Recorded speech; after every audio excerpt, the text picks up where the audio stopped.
27 సంవత్సరాలైంది మేము ఇల్లు కట్టుకుని అక్కడ. మా కష్టార్జితం అన్నీ లీగల్గా మా డాక్యుమెంట్స్ అన్నీ ఉన్నాయి.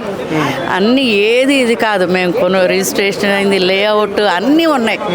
మేము వాటర్ బిల్లు కడుతున్నాం, కరెంటు బిల్లు కడుతున్నాం, హౌస్ ట్యాక్స్లు అసలు 1 ఇయర్ది ముందరే కట్టేసేస్తాం. మేము జనవరిలోనే డిసెంబర్ వరకు కట్టేసేస్తాం.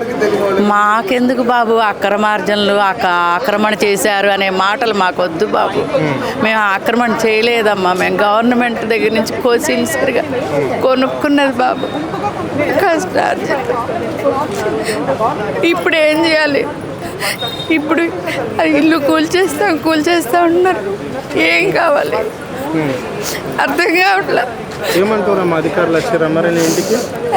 లేదు బాబు, అంటే మేము నిన్ననే ఊరి నుంచి వచ్చాము. 5-6 రోజులు లేము. వచ్చిన తర్వాత ఇంకా ఎక్కువగా ఉంది. అసలు ఇప్పుడు భయంగా ఉంది. ప్రతి క్షణం భయంగానే ఉంది నాకు. ఇల్లు కూల్చేస్తే, రోడ్డును పడేస్తే వాళ్ళు మూసి సుందరీకరణ చేసి ఏం బావుకు తింటారు? ప్రజల్ని ఇబ్బంది పెడుతూ ప్రజల్ని అనాథల్ని చేసేసి ఏం ప్రజాపాలన బాబు? ఇది ప్రజాపాలన అంటారా? ప్రజల్ని అనాథల్ని చేసి రోడ్డు మీద పడేసి ప్రజల కష్టార్జితాన్ని మీరు తీసేసుకుంటే మీరేం బాగుపడరయ్యా. అది మాత్రం నిజం.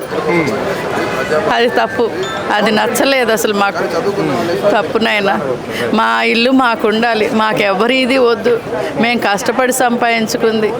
మేము గవర్నమెంట్ డాక్యుమెంట్స్ అన్నీ ఉన్నాయి. మీరు వస్తే కావాలంటే మేము అన్నీ చూపిస్తాం. మా డాక్యుమెంట్స్ అన్నీ ఉన్నాయి. ఏది